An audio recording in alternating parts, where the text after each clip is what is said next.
Kan vang ko po'y bela ching kwa Irong chan lai kan Kalpo man loving talo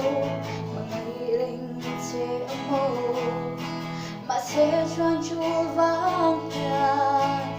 Liam san lên gì Tình hình tông leng tí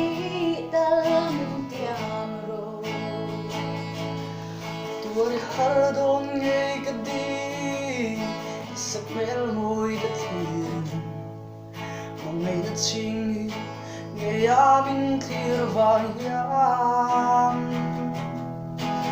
Tiang ang che Namin long ringa Duluat vangin lamang Kalau lên lệ ngayon Tuan em thấy đông lâu Sa mang kan ning chen chua Sa mel môi lên Ka di lang em te Ang bui sul vay ma yan In tong lệ nghe ang mo Ka phong chân ma lâu chua lệ Ka ra nga bê lệ lệ Phong chân ma lâu chua lệ Ka ra nga